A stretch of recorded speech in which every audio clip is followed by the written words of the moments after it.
ಇನ್ನು ಗದಗದ ಲಕ್ಕುಂಡಿಯಲ್ಲಿ ನಡೀತಾ ಇರುವಂತಹ ಉತ್ಖನನ ಕಾರ್ಯ ಬಗೆದಷ್ಟು ಬಯಲಾಗ್ತಾ ಇದೆ. ಗದಗದ ಲಕ್ಕುಂಡಿ ರಹಸ್ಯ, ಮತ್ತಷ್ಟು ಪುರಾತನ ವಸ್ತುಗಳು ಸಿಗ್ತಾನೆ ಇವೆ. ಇವತ್ತು 9ನೇ ದಿನದ ಉತ್ಖನನ ಕಾರ್ಯ. ಸೊ ಮತ್ತೊಂದು ಬಾವಿಯಲ್ಲಿ ಶಿಲ್ಪಕಲೆಗಳು ಪತ್ತೆಯಾಗಿವೆ. ಬರೀ ಬಾವಿಯ ಒಂದು ಕಲ್ಯಾಣಿ, ಅಲ್ಲಿ ಚಾಲುಕ್ಯರ ಕಾಲದ ಶಿಲೆ ಪತ್ತೆಯಾಗಿದೆ. ಹಾಗೆ ಬೆಳಗ್ಗೆ ಕೂಡ ನಾವು ನೋಡ್ತಾ ಇದ್ವಿ, ಆ ಗೋಡೆಗಳಲ್ಲೂ ಕೂಡ ಇರುವಂತಹ ಒಂದು ಶಿಲ್ಪಕಲೆಗಳು, ಜೊತೆಗೆ ಮನೆಯಲ್ಲೂ ಕೂಡ ಇವೆ. ಅದು ಆ ಮನೆ ಕಟ್ಕೊಂಡಿದ್ದಾರೆ, ಅಲ್ಲೊಂದು ತೋಟದ ಮನೆ, ಅದೆಲ್ಲವೂ ಕೂಡ ಅಲ್ಲಿ ನೋಡಿ, ಅಲ್ಲಿ ಗಣೇಶನ ವಿಗ್ರಹ ಇರುವಂಥ ದೃಶ್ಯ ನಾವು ನಿಮಗೆ ಮಾರ್ಕ್ ಮಾಡಿ ತೋರಿಸ್ತಾ ಇದ್ದೀವಿ. ಇದು ಇನ್ಫ್ಯಾಕ್ಟ್ ಹಳೆ ಕಾಲದ್ದು, ಅಂದರೆ ಆಗ ಪುರಾತನ ಕಾಲದಲ್ಲಿ ಮಾಡಿರುವಂಥ ಈ ವಿಗ್ರಹ.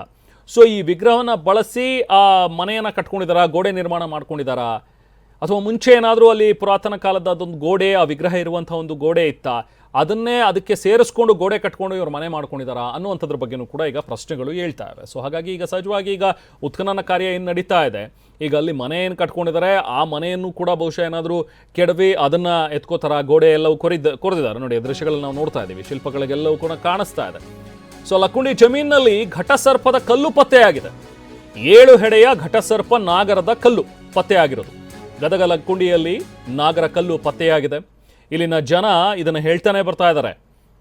ಇಲ್ಲೊಂದು ಘಟಸರ್ಪ ಇದೆ, ಕೂದಲಿರುವಂಥ ಒಂದು ನಾಗರಹಾವನ್ನು ನಾವು ನೋಡಿದ್ದೀವಿ, ಇಂಥದ್ದೆಲ್ಲವೂ ಕೂಡ ಹೇಳ್ತಾ ಇದ್ದಾರೆ. ಬಟ್ ಉರಗ ತಜ್ಞರು ಹೇಳೋ ಪ್ರಕಾರ ಆ ಥರದ್ದು ಇರೋದಕ್ಕೆ ಸಾಧ್ಯ ಇಲ್ಲ, ಆ ಹಾವು ಎಲ್ಲ ಪೊರೆ ಬಿಡ್ತಾ ಇರುತ್ತೆ, ಸೊ ಕೂದಲಿರೋದಕ್ಕೆ ಸಾಧ್ಯನೇ ಇಲ್ಲ ಅಂಥೇಳಿ ಅವ್ರು ಹೇಳ್ತಾರೆ. ಬಟ್ ಗೊತ್ತಿಲ್ಲ ಈ ಆಗಿನ ಕಾಲದಲ್ಲಿ ಹೇಗಿದ್ವೋ, ಅಲ್ಲಿನೇನಾದರೂ ಸರೀಸೃಪಗಳಿದ್ವೋ ಈ ಥರದವು, ಅದು ಹಾವಿನ ಜಾತಿಗೆ ಸೇರಿದಂಥದ್ದು ಬೇರೆ ಇನ್ಯಾವುದಾದ್ರೂ ಸರೀಸೃಪ ಇರಬಹುದಾ, ಈ ಥರದ ಬಗ್ಗೆನೂ ಕೂಡ ಜನ ಅಲ್ಲಿ ಮಾತಾಡ್ತಾ ಇದ್ದಾರೆ. ಸೊ ಇನ್ನೊಂದು ಕಡೆ ನೋಡಿ, ಅಲ್ಲಿ 7 ಹೆಡೆ ಇರೋದು, ಇನ್ನೊಂದಕ್ಕೆ 2 ಹೆಡೆ ಇರುವಂಥದ್ದು, ಆ ಥರದ ನಾಗರ ಹಾವಿರುವಂಥ ಕಲ್ಲುಗಳು ಕೂಡ ಪತ್ತೆಯಾಗಿವೆ. ಇದೇನು ಸುಮ್ಮನೆ ಇಮ್ಯಾಜಿನರಿ ಆಗಿ ಮಾಡೋದಕ್ಕೆ ಸಾಧ್ಯನಾ ಆಗಿನ ಜನ? ನೋಡಿ, ಲಕ್ಕುಂಡಿಯಲ್ಲಿ ಉತ್ಖನನದ ವೇಳೆ ಮೂಳೆಗಳು ಕೂಡ ಪತ್ತೆ ಆಗ್ತಾನೆ ಇವೆ.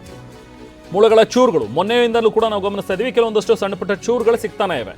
ಕೋಟೆ ವೀರಭದ್ರೇಶ್ವರ ದೇವಸ್ಥಾನದ ಆವರಣದಲ್ಲಿ ಸಿಗ್ತಾ ಇರುವಂಥ ಈ ಮೂಳೆಗಳ ಚೂರು, ಸೊ ಮತ್ತಷ್ಟು ಕುತೂಹಲಕ್ಕೆ ಕಾರಣವಾಗ್ತಾ ಇದೆ ಈ ಮೂಳೆ ಚೂರುಗಳು. ನೋಡಿ, ದೃಶ್ಯದಲ್ಲಿ ನಾವು ನಿಮಗೆ ತೋರಿಸ್ತಾ ಇದ್ದೀವಿ.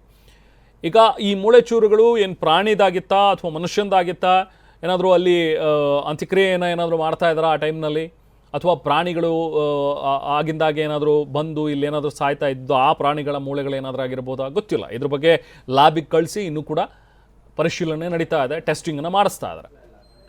ಸೊ ಇದೆಲ್ಲದರ ಜೊತೆಗೆ ಕೆಲವೊಂದಷ್ಟು ಶಿಲ್ಪಕಲೆಯ ವಸ್ತುಗಳು ಸಿಗ್ತಾ ಇರೋದು, ವಿಗ್ರಹಗಳು ಸಿಗ್ತಾ ಇವೆ, ಕಲ್ಲುಗಳು ಸಿಗ್ತಾ ಇವೆ. ಮೊನ್ನೆ ಕೂಡ ನಾವು ನಿನ್ನೆ ಗಮನಿಸಿದ್ವಿ, ಹಸಿರು ಕಲರ್ ಒಂದು ಪಚ್ಚೆ ಕಲ್ಲು ಸಿಕ್ತು. ಸೊ ಈ ಥರದ ವಿಶಿಷ್ಟವಾದಂಥ ಕೆಲವೊಂದಷ್ಟು ಪುರಾತನವಾದಂಥ ವಸ್ತುಗಳು ಕೂಡ ಇಲ್ಲಿ ಸಿಗ್ತಾ ಇರುವಂಥದ್ದು ಕುತೂಹಲ ಇನ್ನೂ ಜಾಸ್ತಿ ಮಾಡ್ತಾ ಇದೆ. ಬಗೆದಷ್ಟು ಇನ್ನೂ ಕೂಡ ಈ ಥರದ ಒಂದಷ್ಟು ಅಂಶಗಳು ಸಿಗ್ತಾನೆ ಹೋಗ್ತಾ ಇವೆ. ಸೊ ಮೊದಲೇ ಇದು ಐತಿಹಾಸಿಕ ಪ್ರಸಿದ್ಧವಾದಂತಹ ನಾಡು. ಸೊ ಹಾಗಾಗಿ ತುಂಬ ಸುಭಿಕ್ಷವಾಗಿ ಇದ್ದಂಥ ಒಂದು ಪ್ರದೇಶ ಇದು. ಹಾಗಾಗಿ ಇಲ್ಲಿ ಚಿನ್ನಾಭರಣಗಳು ಅಥವಾ ಈ ಥರದೊಂದಷ್ಟು ವಿಶಿಷ್ಟ ಕಲ್ಲುಗಳು, ಹರಳುಗಳು ಇವೆಲ್ಲ ಪತ್ತೆಯಾಗುವಂಥದ್ದು ಸರ್ವೇಸಾಮಾನ್ಯ ಅಂತ ಅಲ್ಲಿನ ಜನ ಹೇಳ್ತಾ ಇದ್ದಾರೆ. ಹಾಗೆ ಬಹುಶಃ ಆಗಿನ ಕಾಲದಲ್ಲಿ ಈ ವಿಗ್ರಹಗಳು ಇದೆಲ್ಲವೂ ಕೂಡ ಅವರು ಅಷ್ಟು ಗಮನ ಹರಿಸಿಲ್ಲ ಅನ್ಸುತ್ತೆ. ಏನೋ ಒಂದು ವಿಗ್ರಹ ಇದೆ ಬಿಡು ಅನ್ನುವಂಥದ್ದು ಅವರು ಇದನ್ನು ಕಾಮನ್ ಆಗಿ ತೊಗೊಂಡಿರ್ತಾರೆ. ಹಾಗಾಗಿನೇ ಅದನ್ನು ಸೇರ್ಸೇನೆ ಇವರು ಮನೆಗಳನ್ನು ಕಟ್ಕೊಂಡಿರ್ತಾರೆ, ಗೋಡೆಗಳನ್ನು ಕಟ್ಕೊಂಡಿರ್ತಾರೆ. ಸೊ ಬಟ್ ಈಗ ಉತ್ಖನನ ಕಾರ್ಯವನ್ನು ನಡೆಸ್ತಾ ಇರೋದ್ರಿಂದಾಗಿ ಇಡೀ ಭಾಗದಲ್ಲಿ ಈ ಥರದೊಂದಷ್ಟು ಶಿಲ್ಪಗಳಿದ್ರೆ ಅದನ್ನು ಪ್ರಿಸರ್ವ್ ಮಾಡಬೇಕು ಅಂತ ಹೇಳ್ತಾ ಇರೋದ್ರಿಂದಾಗಿ ಕಾರ್ಯಾಚರಣೆ, ಉತ್ಖನನ ಪ್ರಕ್ರಿಯೆ ಈಗ ನಡೀತಾ ಇದೆ. ಸ್ಥಳದಲ್ಲಿ ನಾವು ಪ್ರತಿನಿಧಿ ಸಂಜೀವ್ ಪಾಂಡ್ರ ಇದ್ದಾರೆ, ಮತ್ತಷ್ಟು ಡೀಟೇಲ್ಸ್ ಪಡೆಯೋಣ. ಸಂಜೀವ್, ಈ ಲಕ್ಕುಂಡಿ ಭಾಗದಲ್ಲಿ ಎಷ್ಟು ಬಗೆದ್ರು ಎಷ್ಟು ಅಗದ್ರು ಕೂಡ ಮತ್ತಷ್ಟು ಶಿಲ್ಪಕಲೆಗೆ ಸಂಬಂಧಪಟ್ಟಂತಹ ವಸ್ತುಗಳು ಇದೆಲ್ಲವೂ ಕೂಡ ಪತ್ತೆ ಆಗ್ತಾ ಇವೆ. ಇವತ್ತು 9ನೇ ದಿನದ ಕಾರ್ಯ ಹೇಗೆ ಸಾಗ್ತಾ ಇದೆ, ಹೇಗೆ ಇವೆಲ್ಲ ಈಗ ಮನೆಯ ಗೋಡೆ ಅಥವಾ ಬಾವಿಯ ಕಟ್ಟೆ ಇಲ್ಲೆಲ್ಲವೂ ಕೂಡ ಸಿಕ್ಕಿರುವಂಥದ್ದನ್ನು ಹೇಗೆ ಇದನ್ನು ಕೂಡ ಸಂರಕ್ಷಿಸಲಾಗತ್ತಾ, ಆ ಗೋಡೆಯಿಂದ ಅದನ್ನು ತೆಗೆಯಲಾಗತ್ತಾ, ಏನು ಮಾಹಿತಿ ಸಿಗ್ತಾ ಇದೆ ಈಗ ಸದ್ಯಕ್ಕೆ, ಏನು ನಡೀತಾ ಇದೆ ಈಗ ಅಲ್ಲಿ ಸಂಜೀವ್? ಹೌದು ರೈಮಾನ್, ಏನು ಲಕ್ಕುಂಡಿ ಗ್ರಾಮದಲ್ಲಿ ಅಗದಷ್ಟು ಬಗ್ದಷ್ಟು ಸಾಕಷ್ಟು ಪುರಾತನ ವಸ್ತುಗಳು ಕೂಡ ಸಿಗ್ತವೆ. ಅದರಲ್ಲೂ ಕೂಡ ಇವತ್ತು ವಿಶೇಷವಾಗಿ ಜಮೀನುಗಳಲ್ಲಿ ಇರುವಂಥ ಏನು ಬಾವಿಗಳಲ್ಲಿ ಕೂಡ ಇವತ್ತು ಸಾಕಷ್ಟು ಶಿಲೆಗಳು ಕೂಡ ಪತ್ತೆಯಾಗಿದ್ದಾವೆ. ಏನು ಲಕ್ಕುಂಡಿ ಗ್ರಾಮದ ಹೊರವಲಯದ 2 ಜಮೀನುಗಳಲ್ಲಿ ಪುರಾತನ ಕಾಲದ ಏನು ಬಾವಿಗಳಿದ್ದಾವೆ, ಆ ಬಾವಿಗಳಲ್ಲೂ ಕೂಡ ಏನು ಚಾಲುಕ್ಯರು ಮತ್ತು ವಿಜಯನಗರ ಕಾಲದ ಶಿಲೆಗಳು ಕೂಡ ಪತ್ತೆಯಾಗಿವೆ. ಸಾಕಷ್ಟು ಕೆತ್ತನೆ ಉಳ್ಳುವಂಥ ಸುಂದರವಾದಂಥ ಅವೇನು ಶಿಲೆಗಳು ಕೂಡ ಪತ್ತೆಯಾಗಿವೆ. ಹೀಗಾಗಿ ಈ ಲಕ್ಕುಂಡಿ ಗ್ರಾಮದಲ್ಲಿ ಎಲ್ಲಿ ಅಗೆದ್ರು ಬಗೆದ್ರು ಮನೆಯಲ್ಲಿ ಬಾವಿಯಲ್ಲಿಯೂ ಕೂಡ ಒಂದು ಐತಿಹಾಸಿಕ ವಸ್ತುಗಳು ಪತ್ತೆ ಆಗ್ತಾ ಇರೋದು ಈಗ ಸಾಕಷ್ಟು ಕುತೂಹಲಕ್ಕೂ ಕೂಡ ಕಾರಣಾಗಿದೆ.